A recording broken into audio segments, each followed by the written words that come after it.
शादी की पहली रात।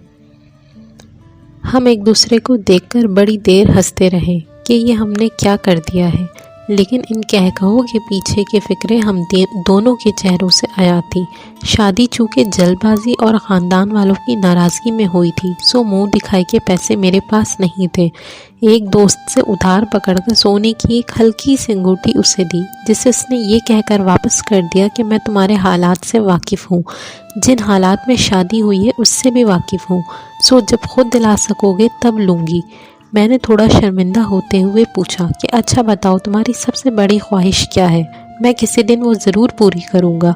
उसने कुछ ताम्मुल के बाद कहा कि ज़िंदगी में दो ही ख्वाहिशात के लिए खुदा के सामने गिड़गिड़ाई हूँ। एक अपना घर हो, चाहे बहुत छोटा सा हो लेकिन अपना हो, और दूसरा दूसरा दूसरा मेरे सामने है।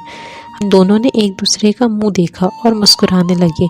पसंद की शादी पे पहले औरत अपने घर वालों से सुनती है, बाद में ससुराल से। वो सारी कश्तियाँ जला के आई थी, सो उसने ज़बान सी ली। अब अगली जिम्मेदारी मेरी थी। एक दोस्त के तवस्सुस से एक लाहौर के एक कॉल सेंटर में जॉब मिल गई, लेकिन मैं कभी अपने शहर से निकला नहीं था, सो एक अनजान शहर में जाने के लिए मुझे थोड़ा सरमाया दरकार था। अब्बू से मुझे 10,000 मिले। अगले हफ्ते की टिकट थी। रात को मैं हिसाबों में मसरूफ़ था तो वो मेरे पास आई।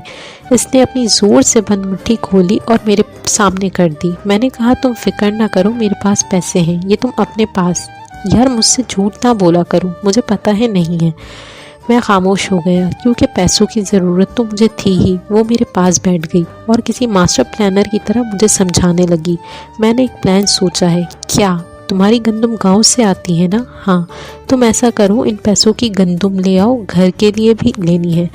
गांव से तुम्हें सस्ती मिल जाएगी। मेरी एक दोस्त है, उससे बात की है मैंने, उसको ज़रूरत है। तुम यहाँ से उठाकर वहाँ दे देना, कुछ पैसे बच जाएंगे। वो बड़ी एक्साइटमेंट से मुझे एक बिज़नेस प्लान समझा रही थी। मैं इसकी मासूमियत पे मुस्कुराया, लेकिन प्लान बुरा नहीं था, प्लान कामयाब रहा।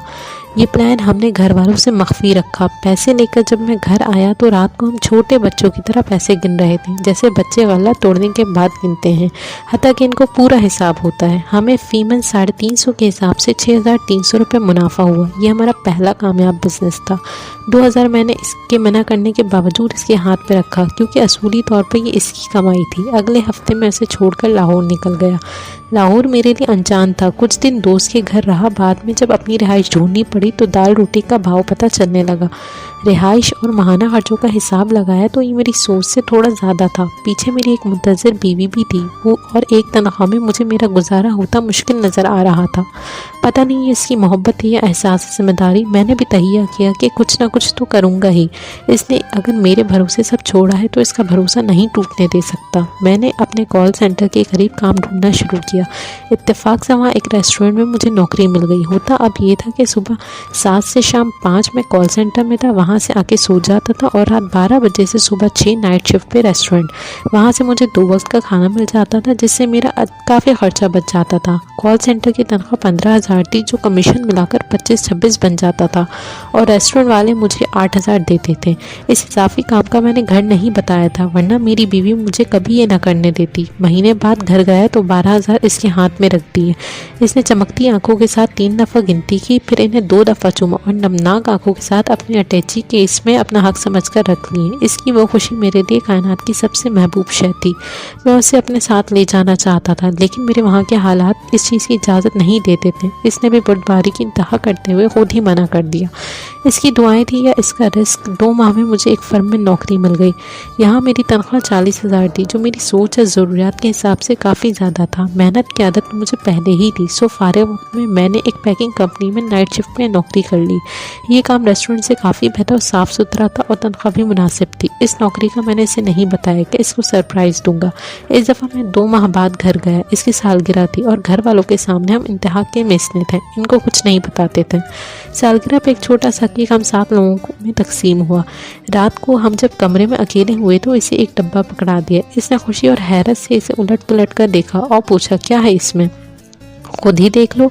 ओ अच्छा, मेरे पास भी कुछ है। मैंने हैरत से पूछा, वाकई क्या? इसने अपने टैची केस से एक छोटा सा डब्बा निकालकर मुझे दे दिया। पहले इसने अपना डब्बा खोला तो खुशी के मारे इसकी हल्की सी चीख निकल गई। ये एक एंड्रॉयड स्मार्टफोन था। इसको फोटोग्राफी और ब्रांड सर्च करने का खौफ था, जिसको वो दोस्तों के मोबाइल से कभी कभार पूरा कर लेती थी। इसने जल्दी जल्दी इसे निकाला, ऑन किया और कहा लेट्स टेक अ सेल्फी।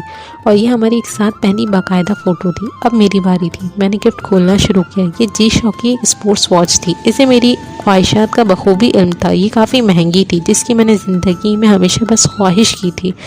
इसके पैसे इसने अपने खर्चे में से कैसे बचाए थे वो मेरी समझ से बाहर था। इसके तोहफे के आगे मेरा तोहफा शर्मिंदा हो रहा था। इस रात हम अपने तोहफ़े को खूब एंजॉय किया। औरत घरदारी के मामले में बहुत दूरअंदेश होती है। वो अपने हम सफ़र के साथ बच्चों के नाम हत्ता के होने वाले घर के पर्दों और चादरों के डिज़ाइन तक शादी से पहले सोच लेती है। हमने शादी की पहली रात ये वादा किया था कि औलाद की तरफ तब जाएंगे जब इनको खुद से बेहतर ज़िंदगी दे सकें। हमारी अगली कोशिश अपने घर के लिए थी, जिसके लिए हम दोनों एक दूसरे से छुपकर कोशिश कर रहे थे। इसने भी एक प्राइवेट स्कूल में ऑक्सफोर्ड में टीचिंग शुरू कर दी थी और घर में भी कुछ बच्चे पढ़ने आ जाते थे। घर में इस मामले को लेकर कभी कभार गर्मा गर्मी भी हो जाती थी। बहनें जवान हो रही, इनका तुम्हें ख्याल नहीं। गो कि मैं घर में थोड़ा खर्चा दे देता था, लेकिन सास बहू की वही असली लड़ाई कि सारा खर्चा हमारे हाथ में हो। सारा ने इस हवाले से कभी घर बहस नहीं की और अपनी तनख्वाह का ज़्यादा हिस्सा खुद ही अम्मी को दे देती थी। इसका भी हल हमने ऐसे निकाला था कि एक दिन मैं घर आया हुआ था। मैंने प्लान के मुताबिक जानबूझकर इस बात पे खूब लड़ाई की कि सारा खर्चा घर नहीं देगी, वो जवान है, नई ब्याही है, सो इसी अपनी हम भी ज़रूरियात हैं। वालदा गरज बरस के चुप हो गई। जब सारा की तनख्वाह आई तो इसने खुद ही वालदा को थोड़े पैसे दे दिए कि वो तो कहते रहते हैं। माँ ज़ेर हो गई कि कैसी फर्माबरदार बहू है, जबकि ये प्लान भी बहू का था। 2 साल बाद आखिर वो दिन आ गया जिसके लिए इसने सारी ज़िंदगी ख्वाहिश और मैंने मेहनत की थी। वो भी इसका बर्थडे सरप्राइज़ था। शहर के एक पोश इलाके में 4.5 मरले का एक प्लॉट।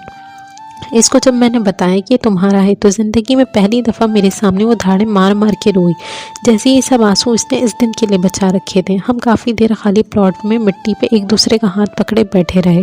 वो थोड़ी थोड़ी देर बाद अपनी एक उंगली ज़मीन पे घसीटती और किसी बच्चे की तरह लिखे दोहराती, मेरी मलकियत।